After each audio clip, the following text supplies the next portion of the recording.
Praise Lord everyone. परमेश्वर आज का दिन हमें दिया, परमेश्वर का धन्यवाद करती हूँ। वचन में लिखा है, रोमियो 2:7 में लिखा है, जो सुकर्म में स्थिर रहकर महिमा और आदर और अमरता की खोज में है, उन्हें वे अनंत जीवन देगा। सचमुच परमेश्वर का वचन बहुत ही खूबसूरत है, जो हमें बताता है कि अगर हम अच्छे कामों में लगे रहें, भले कामों में लगे रहें और महिमा को भालें, महिमा के लिए की खोज करें और आदर की खोज करें और अमरता की खोज में लगे रहें, तो परमेश्वर जो है, अगर हम परमेश्वर के वचन का ऐसे पालन करेंगे, जो कि लिखा है हमारे अच्छे कर्मों के बारे में, तो अच्छे आदर के बारे में लिखा है और अमरता के बारे में लिखा है, महिमा के बारे में लिखा है।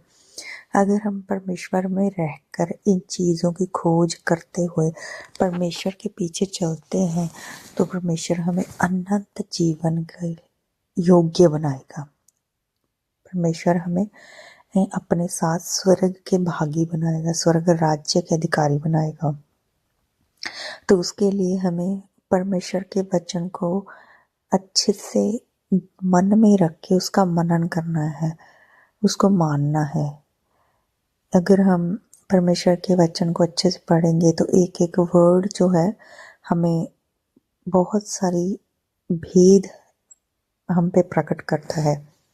जैसे कि ये सुकर्म, तो सुख, अगर हम अच्छे कर्मों में लगेंगे, अच्छे अच्छे कर्म करेंगे, उससे क्या है कि हम अनंत जीवन के भागी तो होंगे ही, और जो हम ये जीवन जी रहे हैं धरती पे रहते हुए, तो उसका भी फल हमें परमेश्वर देगा।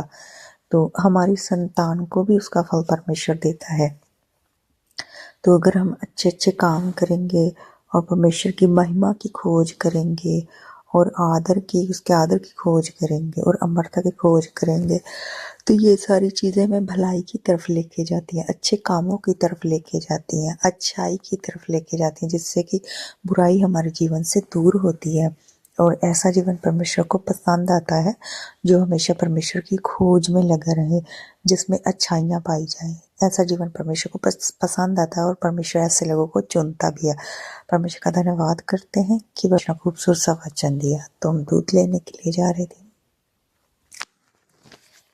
मेरा बेटा जो है सुबह सुबह शरारतें करने लग जाता है, तो मुझे कहीं भी रोक देता है काम करने के लिए। दूसरा रास्ता बंद था, उधर ट्रॉली रखी हुई थी पशुओं के चारे की, तो हम इस साइड से चले गए। तो हमें जल्दी दूध मिल गया था। दूध लेकर हम आए, वापस आए तो काम करने के लिए पड़ा हुआ था काफ़ी। आज थोड़ा कम काम था, काफ़ी तो नहीं था, क्योंकि आज मेरे कपड़े नहीं वॉश करने थे, मैंने कल कर लिए थे। इसके बाद मेरा बेटा मेरे भतीजे के साथ खेल रहा था। उसको कॉलेज जाना था और ये बाइक पे बैठ गया था और मेरे साथ गई थी अपना सूट ठीक करवाने के लिए। वहीं दीदी ने उनको साग दिया और सब्जी वाला भी आया हुआ था वहाँ पे, तो उन्होंने सब्जियाँ भी ली। और मैं पीछे मुड़कर देख रही थी, ये बाइक छोड़ने का नाम ही नहीं ले रहा था। ये कह रहा था मुझे आगे तक ले जाओ, आगे तक ले जाओ। फिर मेरी सास कह रही है तुम घर जाओ, हम आते हैं, मैं इसको लेके आती हूँ। और वो कॉलेज के लिए लेट हो रहा था। फिर मैं यही जो सामान लेके आई थी, सब्जी वगैरह, मेरी सास तो साग को तड़का लगाने के लिए बोल रही थी कि खाना खाएंगे तो साग तड़का लेना। ये मैंने किचन की सफाई की थी, डेली मुझे ऐसी सफाई करनी पड़ती है। ये जी धनिया विंडो के साथ पास रख दिया है, सेवा आती रहती है। उधर कूड़े वाले आए हुए थे। गुंडे की बीवी ने गेट खोला हुआ था हमारी राखी के लिए।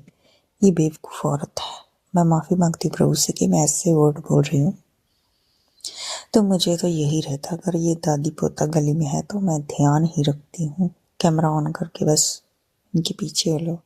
ये सारी सफाई मैंने की थी। फिर क्या हुआ, थोड़ी देर बाद मुझे ध्यान में आया कि हमारी बैक साइड घर के मेरा एक गमला गिर गया है, जो मैंने बोतल काट के बनाया था। और उसमें दोपहर खिड़ी जिसको हम बोलते हैं, उसका उसके बोली लगाई हुई मैंने, तो मेरे पास सारे कलर हैं अलग अलग। तो मैंने सोचा इसको मैं कैसे छोड़ सकती हूँ, अगर ये चला गया तो एक कलर मिस हो जाएगा। फिर मैं लेकर आई। शाम को मैं प्रेयर करने के लिए बैठी तो कुछ आवाज़ें आ रही थी गली में से, तो मैं बालकनी में गई। जैसे मैं कैमरा लेके निकली तो एक लड़का अपनी माँ के साथ था, वो गायब हो गया, मतलब साइड पे हो गए कि इसके हाथ में कैमरा है। लोग ऐसे करते हैं। तो परमेश्वर का धन्यवाद करती हूँ कि मैं ऐसे लोगों की तरफ ध्यान कम देती हूँ और कोई एक्शन नहीं लेती हूँ कि जैसे लोग बुरा करना चाहते हैं तो लोग इतनी राखी करते हैं, इतना हरास करते हैं, अपने कोठों पे चढ़े रहते हैं सारा दिन चुबारे पे हमारे तरफ देखने के लिए कि ये कुछ ऐसे मतलब हरास करने के लिए और कुछ नहीं।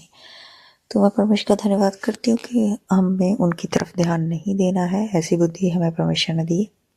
हमें सिर्फ और सिर्फ परमेश्वर के वचन की तरफ ध्यान देना है, उसका मनन करना है, तभी हम स्वर्ग राज्य के अधिकारी होंगे। क्योंकि उन्होंने तो प्रभु यीशु मसीह को भी नहीं छोड़ा था। फिर भी प्रभु ने हमसे वादा किया है कि वो परीक्षा में तो डालता है लेकिन सहन से बाहर नहीं होती।